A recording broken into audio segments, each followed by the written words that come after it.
A noite em que Elisa Lamb desapareceu começou como tantas outras. Uma jovem em viagem, postando fotos, aparentemente feliz e cheia de planos. Mas o que ninguém poderia imaginar era que ela acabaria dentro de uma caixa d'água, no telhado de um hotel no centro de Los Angeles, em circunstâncias que ainda provocam mais perguntas do que respostas. O que levou Elisa a um fim tão trágico? Por que seus últimos momentos foram marcados por um comportamento estranho e desconcertante? E, sobretudo, como um lugar tão movimentado, tão perto do caos urbano, poderia esconder um segredo tão silencioso? Em 2013, Elisa viajou da calma da Colômbia Britânica até a intensa Califórnia, registrando sua jornada nas redes sociais. Ela se hospedou no Sea Hotel, perto da área conhecida como Skid Row, um local já marcado pela dureza da vida na cidade grande. Inicialmente, dividiu quarto com outras pessoas, mas logo foi realocada para um quarto individual. Seus colegas reclamavam de atitudes que eles mesmos classificavam como estranhas. Cartas pedindo para que fossem embora, senhas para entrar, isolamento crescente. E um episódio curioso, uma visita ao programa de Conan O'Brien, que terminou com sua expulsão por comportamento perturbador. O último contato com os pais aconteceu no dia 31 de janeiro. Ela deveria deixar o hotel para seguir viagem, mas não deu mais notícias. A polícia fez buscas, usou cães farejadores, vasculhou o hotel até onde a lei permitia. Nada de Elisa. No dia 13 de fevereiro, um vídeo circulou pela internet. Imagens de câmeras de segurança mostrando Elisa em um elevador do hotel. Ela aperta todos os botões, sai e entra novamente, olha para o corredor, age de maneira desconexa. Imediatamente, a internet alimentou teorias de todos os tipos: assombração, dimensões paralelas, até jogos macabros. A realidade, porém, estava longe dessas fantasias. Enquanto isso, hóspedes começaram a notar algo estranho. A água nos quartos estava preta, com sabor incomum e pressão baixa. Foi então que um funcionário subiu ao telhado e fez uma descoberta devastadora. Dentro de um dos reservatórios de água, um corpo boiava imóvel. Era Elisa. Ela havia entrado sozinha, durante um episódio grave de sua luta contra o transtorno bipolar. Um misto de desespero e solidão que terminou sem que ninguém pudesse estender a mão a tempo. Essa história, ainda que dolorosa, tem um fim definido. O mistério de Elisa Lamb foi solucionado, mas a tristeza permanece como lembrete silencioso das batalhas invisíveis que muitas pessoas enfrentam. Já o mistério que vem a seguir nos leva para uma praia de Massachusetts, onde o corpo de uma mulher desconhecida virou um enigma que atravessou décadas, até que a ciência e a persistência finalmente deram nome e rosto à Lady of the Dunes. Em 1974, uma menina de 12 anos, guiada por um cachorro latindo, encontrou um corpo em avançado estado de decomposição numa praia isolada. O que os investigadores viram foi brutal: mãos amputadas, dentes arrancados, uma enorme lesão na cabeça. A vítima foi enterrada com um lenço azul e um par de jeans Wrangler cuidadosamente dobrados, uma pista silenciosa num cenário de horror. Durante anos, o corpo foi exumado diversas vezes na esperança de solucionar o crime, mas a identidade permaneceu um mistério, até outubro de 2022. A vítima era Ruth Marie Terry, uma mulher com uma vida cheia de sombras e conexões perigosas. Entre os suspeitos, nomes conhecidos do submundo do crime: Fitey Bulger, Tony Costa, Haden Clark, todos descartados, apesar de confissões e suposições. O verdadeiro culpado era alguém ainda mais sombrio: Guy Rockwell Mauldin, marido da vítima, com passado manchado por desaparecimentos, mortes e crimes que escaparam da justiça por décadas. Mauldin tinha histórico de assassinatos e desaparecimentos, sempre à sombra da dúvida. Mas desta vez, com a identificação de Ruth, as peças finalmente se encaixaram. Ele viveu uma vida confortável, longe do alcance da lei, até sua morte em 2002. Foi só em 2023 que seu nome foi oficialmente ligado à morte de Ruth, trazendo uma reviravolta tardia mas definitiva a um dos maiores mistérios do crime americano. E como se essas histórias não fossem intensas o suficiente, o próximo capítulo nos leva para as Montanhas Rochosas, onde um tesouro enterrado despertou ganância, obsessão e tragédia. Jack Forrest Fenn, um negociante de arte e autor, escondeu um baú cheio de joias e ouro avaliado em milhões, deixando pistas em forma de poema. O mapa para a riqueza atraiu milhares de caçadores, mas a busca cobrou um preço mortal. 5 pessoas morreram tentando encontrar o tesouro. Alguns caíram em quedas fatais, outros desapareceram misteriosamente, e um até foi encontrado morto na água. A pressão foi tanta que o chefe da polícia do Novo México pediu publicamente que Fenn encerrasse a caça ao tesouro para evitar mais mortes. Mas só em 2020, uma década após o início da caçada, o baú foi encontrado, escondido sob um dossel de estrelas nas florestas de Wyoming. A identidade do descobridor permaneceu oculta por questões de segurança até que, meses depois, um jovem estudante médico de Michigan revelou ter sido responsável pela descoberta. Nem todos, porém, aceitaram esse desfecho. Um caçador francês entrou na justiça alegando que o baú foi movido de lugar, uma acusação rejeitada pela corte. O mistério, ainda que resolvido, manteve sua aura de controvérsia.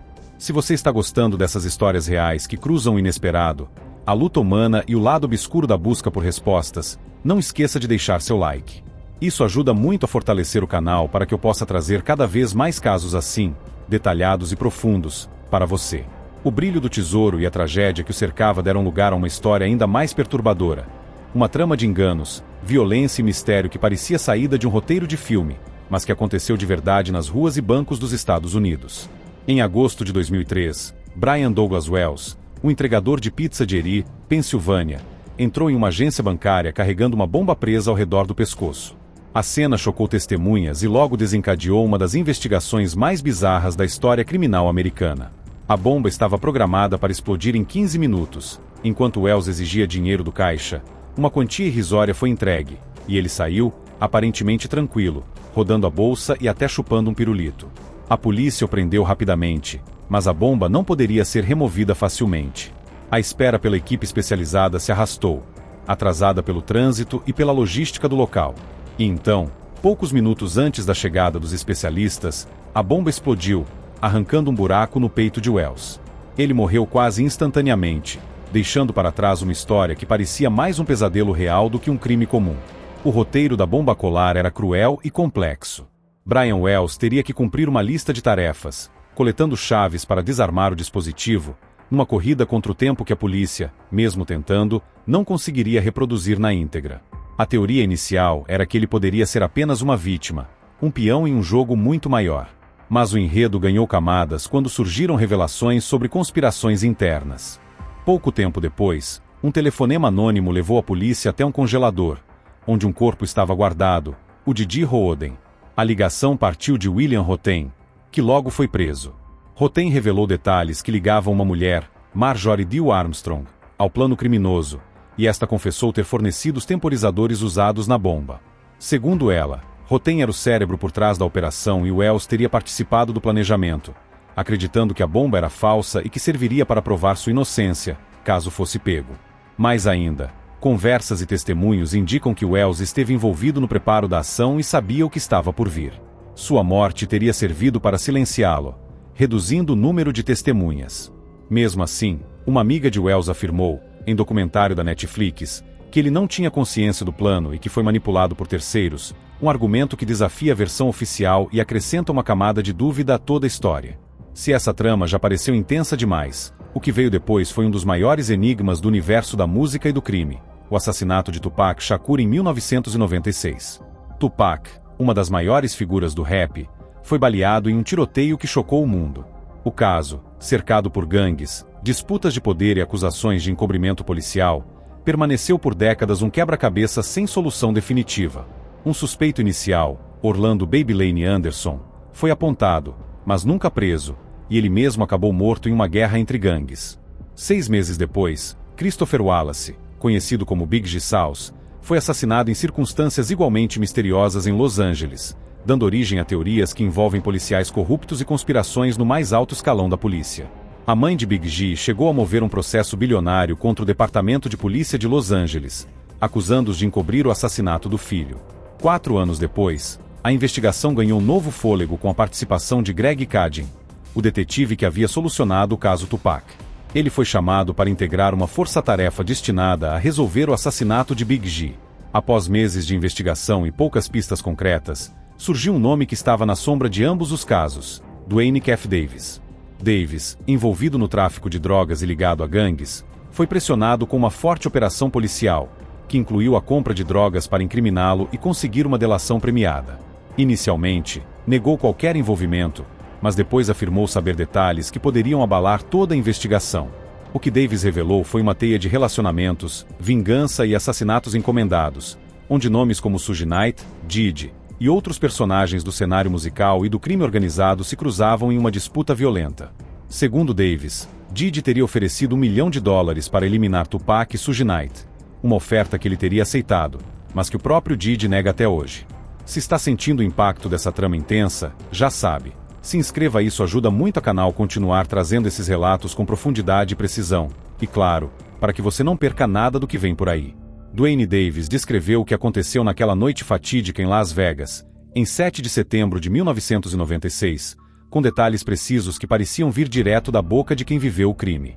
Tupac Shakur estava na rua, próximo ao MGM Grand, quando foi atingido por 4 tiros, 2 no peito, 1 no braço e outro na coxa. O tiroteio aconteceu pouco depois de uma briga envolvendo o sobrinho de Davis, Orlando Anderson, que foi agredido por Tupac e seu séquito dentro do hotel. Era o início da retaliação que culminaria naquele assassinato. Os suspeitos não agiram sozinhos. 2 viaturas da gangue Crips estavam posicionadas estrategicamente, e um revólver calibre .40 foi passado para Anderson, que disparou contra o carro em que Tupac estava. Davis, o motorista da viatura, assistiu à ação enquanto o carro deslizava pela rua. Suge Knight, que dirigia, sobreviveu com ferimentos leves, mas Tupac não resistiu e morreu 6 dias depois.